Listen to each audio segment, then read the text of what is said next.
I want to begin with a phone call that took place yesterday with President Biden and President Putin, which the Kremlin described as frank. Concerns that were raised on the U.S. side were hacking, reports of Russia placing bounties on U.S. soldiers in Afghanistan, and the poisoning and detention of opposition leader Alexei Navalny. Do you expect more sanctions from this new administration? Good morning. Well, this question is beyond of my expertise, and I wouldn't like to speculate about the future. We don't know what will be the position of administration, but we know that in any time I'm a businessman, and in any time I should do my best to navigate companies through the tough time and stay resilient all the time.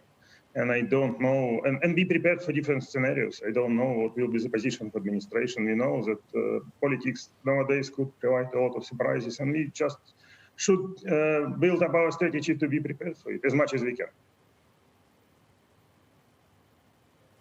Alexey, good morning to you. Okay, let's reset the table. There's no doubt about it. Geopolitics is going to impact your business. What I want to get a sense from you as you prepare for 2021, what is the bigger threat to the business, the tariffs or COVID? Oh, definitely COVID made much more overwhelming impact on our businesses. I have different businesses, as you mentioned, in my portfolio, and from tourism and online education up to steel, and different businesses have different impact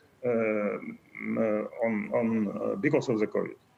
Some businesses like tourism are in very big trouble. Some businesses are doing quite well, like steel so far, thanks God. And some businesses got huge opportunities like online education or online grocery.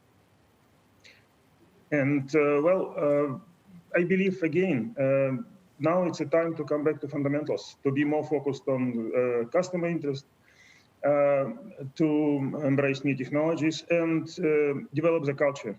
The key asset of our company are our people. And now it's again time when we should develop, based on the capabilities of our people, develop new approaches in new circumstances.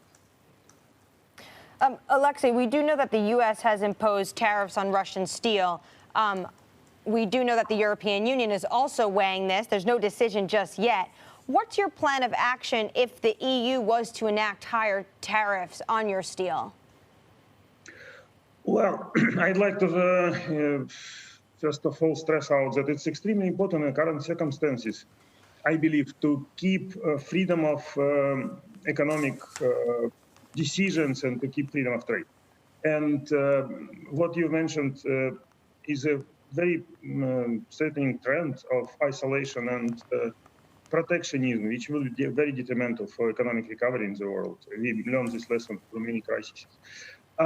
Definitely Europe is an important market for us, but definitely our company will do our best to participate in the new anti-dumping investigation. I'm sure that we've done everything in line with international trade law, and we didn't dump steel in Europe, sure. And we also know that European market for steel now is quite tense. Prices are rising, customers are feeling lack of materials, and if Russian steel producers and Severstal particularly will be excluded from the market, it will be very detrimental for the customers. Market is very good for steel producers in Europe now. I don't think it would. It was really harmful trade of Severstal Russian steel producers in Europe. It's important to keep freedom and take care about customers. Alexey, whilst we appreciate that you have told Anne-Marie and I that the political status quo between Biden and Putin is beyond your expertise, let's pull it back to an area of your expertise, because tariffs are a challenge for your business. So at least give us some indication as to whether you hold any optimism that the sanctions narrative from the United States could change under the Biden administration. Are you at least hopeful there might be progress globally on tariffs from Biden? Look, first of all, I don't know. I believe we all learned that politicians could be unpredictable, or everything could be, and everybody could bring surprises. And again, it's not up to me to do these speculations, what would be the intention of the Biden administration. But from the messages which we hear from new administration, of course, I have hope that new administration will be more respectful to international trade laws, to freedom of economic movements, and we will see normalization of economic relationships between different countries and with strong leadership from the United States. I have in general this hope, but I wouldn't rely on much on some hopes. Hope is not our strategy. Our strategy is to stay resilient in all the time, all the times as much as possible.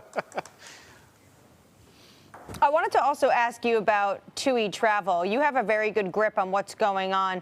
We know that global travel has been absolutely decimated due to COVID-19. What are you seeing in terms of when you think we can potentially see a pickup? Very good question. I wish to know. Of course, you made a very good point. Tourism is extremely depressed globally because of the COVID situation. And TUI is in a big trouble. I hope that a new capital raise will help, and thanks to the German state, which helps to maintain liquidity of the company, and my family participates in the capital raise as well.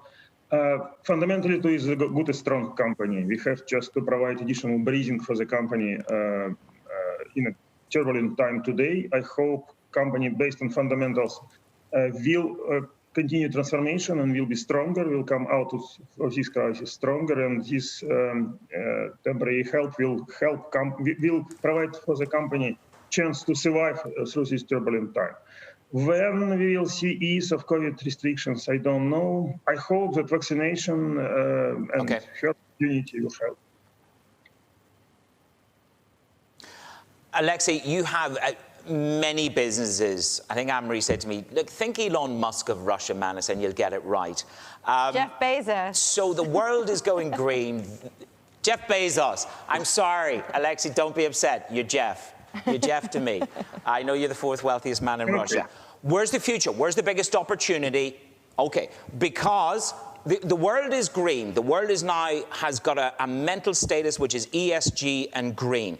What business will you invest in that's green and can grow? Well, any businesses could be green. Look at Severstal. We understand new challenges and fully embrace or doing our best to embrace these trends. ESG became very, very important for us. We definitely have to pay attention to environment protection. And we moved, we globally as a humankind on this planet should take care about it. It's very, very obvious. And Severstal remains adhering to this trend as well. We took commitment to reduce our greenhouse gas emission by 3% in 2023. And it's just the first step in development of our green program for Severstal. Any business could be green. And tourism, you mentioned, could be green and should be green. I think that all businesses inevitably will become green, and all businesses in our group will be in line with this trend as well.